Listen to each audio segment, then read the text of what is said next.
from this government, and that's why this is a good budget and why everyone should vote for it. Thank you. Darroch Ball. Thank you, sir. This whole entire budget was based around, the Prime Minister said it, and a lot of the different ministers said it before the budget, was about the social investment approach.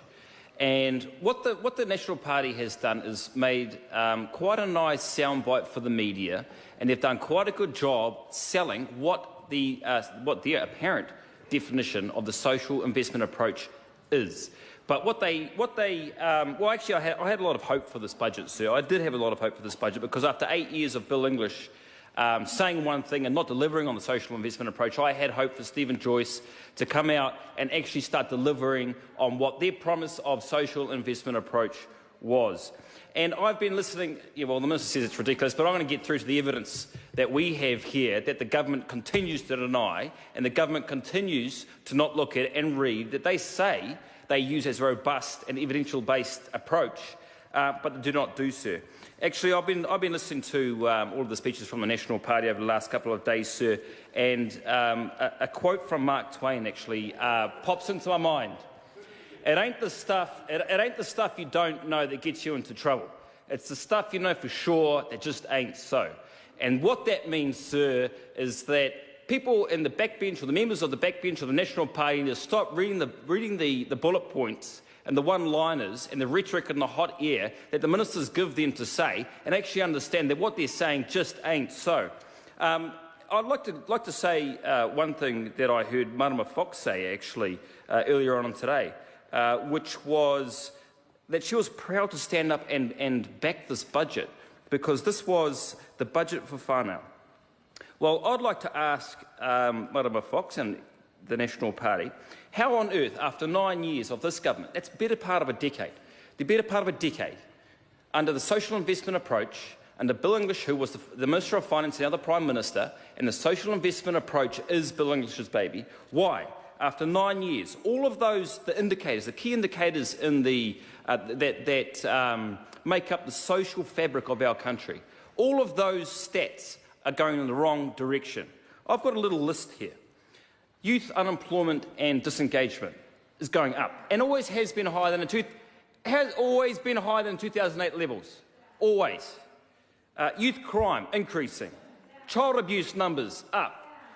Domestic violence cases up. Rental costs for people in our country up. Housing affordability for the people in our country up. Living costs up. Numbers of children in poverty up. But you don't want to ask the national government or the Minister of Social Development about children living in poverty. There's 16 different measures. Don't want to pick one. They don't want to pick one.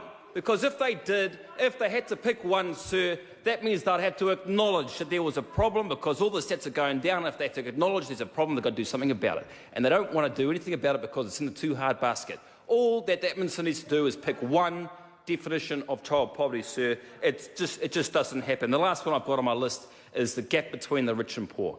That's going in the wrong direction too, sir. It's increasing. So how on earth, in the last 9 years, the better part of a decade, under the guidance of Bill English and the social investment approach, if the social investment approach is working, then how come all of those stats are in the bad column, sir?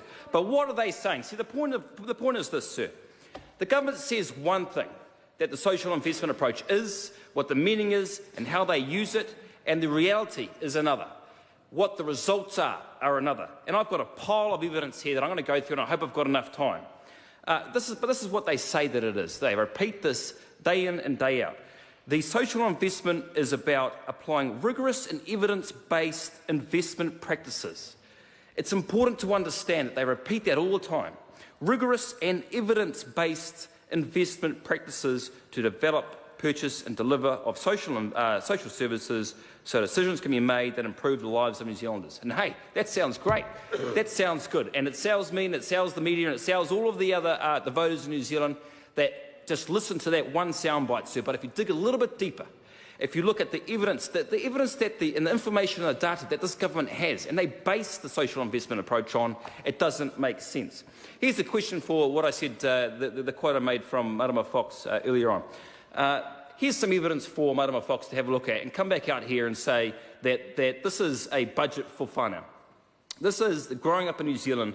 It's a report by Subaru. And this was published in 2017, funnily enough. Just a couple of points that it highlights, sir.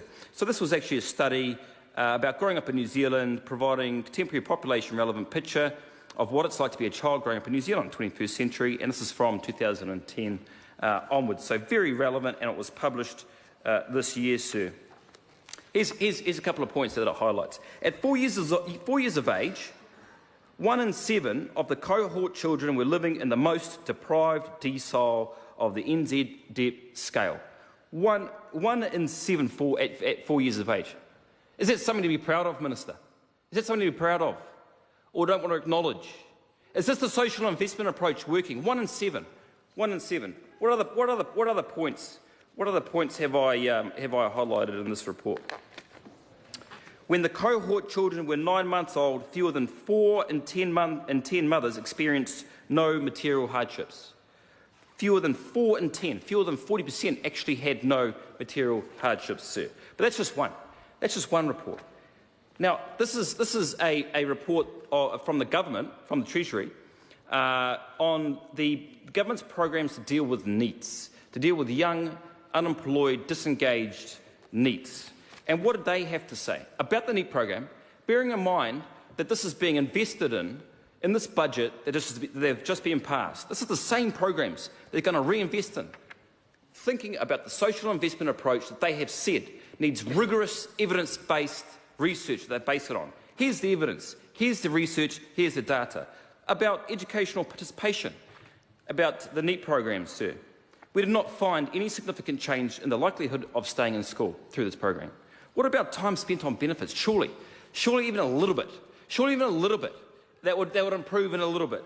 Participation in this program was associated with a higher rather than lower benefit receipt in the following 2 years after the program. A higher receipt. It's going in the wrong direction. But this government is standing up saying this is the result of the great social investment approach. What else did it say? Employment rates. Surely you want to get the young people who are disengaged and unemployed back into employment. The limited impact of this program on qualification attainment is most likely a reason for the program's lack of labour market benefits. No labour market benefits. No improvement in employment rates. No improvement on getting off the benefit, and yet this government continues to use the same old tired rhetoric that is absolutely wrong. I've got a few reports here. Let's go into one which is the Family Start home visiting. And I know that was an announcement by the Minister that she said that they were going to reinvest. And let's look at the evidence that was produced just last year about the program, the very program that they're going to reinvest in on the social investment approach. We find no statistically measurable impact on participation in the before-school check. A concerning finding is an estimated reduction in enrolment with a primary health organisation at 1 year of age. By the nature of our data, isn't that a word that I used before that the government uses all the time, that they say backs up their approach? By the nature of the data, we are restricted to examining outcomes that are captured in administrative records. But here's the best bit, sir. Administrative data currently offer few direct measures of children's cognition, parenting behaviours and attitudes, or the home environment. This means that our study captures only a subset of program impacts that are of interest. But this government is standing up, and they have this data, sir. This is all from the Treasury. This is all from MSD itself. I mean, I could go on about the iwi panels, but I would like to challenge anyone from the National Party to stand up and firstly deny that this is true, deny that everything that I've read out and the things that I haven't are true, right, aren't true. And the second thing that I challenge the National Party backbenchers to do is stand up and table or point out or read out from one study that backs up the social investment approach and shows that it actually works. Because all the bad stats, all the bad things that measurements and measuring sticks about our social fabric and our social well-being in our country are all going in the wrong direction. And it's because of this blind ideology of the social investment approach that is the baby of Bill English, sir. It's ridiculous, and what it does is highlights that when the National Party members stand up and talk about things they know, the fact is it just ain't so. Thank you, sir. President, Oh, sorry, the Honourable Pisita Sam Lotu Winga. Lau whiunga le whonga whetala.